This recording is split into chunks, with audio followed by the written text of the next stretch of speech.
Assalamualaikum warahmatullahi wabarakatuh.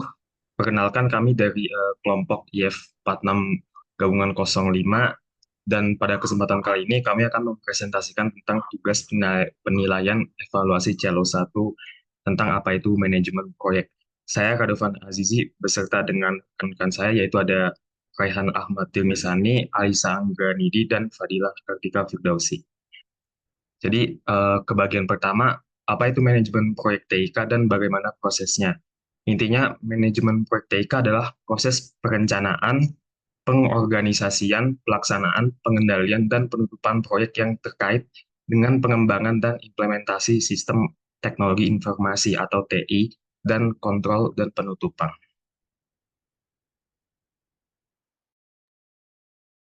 Selanjutnya, bagaimana proses manajemen proyek TIK? Yang pertama ada inisiasi. Inisiasi adalah mendefinisikan proyek dan mendapatkan persetujuan. Contohnya mengidentifikasi stakeholder dan pembuatan project charter. Yang kedua, perencanaan. Perencanaan adalah menyusun rencana proyek yang detail. Contohnya mengidentifikasi resiko, memperkirakan durasi aktivitas, mendefinisikan kualitas proyek, dan pembuatan dokumen proyek. Yang ketiga, pelaksanaan atau eksekusi, yaitu melaksanakan rencana proyek. Contohnya, mendistribusikan informasi dan mengarahkan serta mengatur pelaksanaan proyek. Yang keempat, pemantauan dan pengendalian, yaitu memantau kemajuan dan melakukan penyesuaian. Contohnya kontrol ruang lingkup dan memonitor serta mengontrol pekerjaan proyek. Yang terakhir, penutupan, yaitu menyelesaikan semua kegiatan proyek dan menutup proyek. Selanjutnya yaitu jenis, tools, dan sertifikasi apa saja yang bisa diambil dalam manajemen proyek TIK.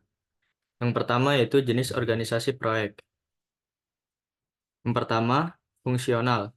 Tim proyek diambil dari departemen yang ada. Yang kedua yaitu matriks, kombinasi antara struktur fungsional dan proyek tersebut. Yang ketiga yaitu proyek. Tim dibentuk khusus untuk proyek tertentu dan dibubarkan setelah proyek selesai. Selanjutnya yaitu tools yang bisa digunakan. Yang pertama yaitu Microsoft Project untuk melakukan perencanaan dan penjadwalan proyek.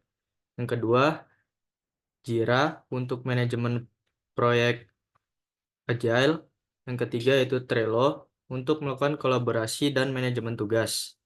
Yang terakhir yaitu Asana untuk pelacakan proyek dan tugas. Selanjutnya yaitu sertifikasi yang bisa diambil. Yang pertama yaitu Certified Associate in Project Management. Yang kedua, Project Management Profesional. Yang ketiga yaitu Certified Scrum Master.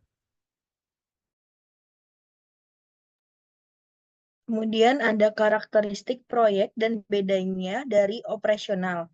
Dalam aspek sifat, proyek memiliki awal dan sementara awal dan akhir. Sedangkan untuk operasional berkelanjutan dan terus-menerus. Untuk aspek tujuan, proyek menghasilkan deliverable spesifik dan operasional mempertahankan fungsi sehari-hari. Untuk aspek manajemen, proyek berfokus pada tujuan spesifik proyek, sedangkan operasional berfokus pada efisiensi dan stabilitas. Dan yang terakhir pada aspek contoh, proyek pembangunan jembatan, peluncuran aplikasi, sedangkan operasional memiliki karakteristik proses produksi dan layanan pelanggan. Sekian dari kelompok kami. Saya tutup. Assalamualaikum warahmatullahi wabarakatuh.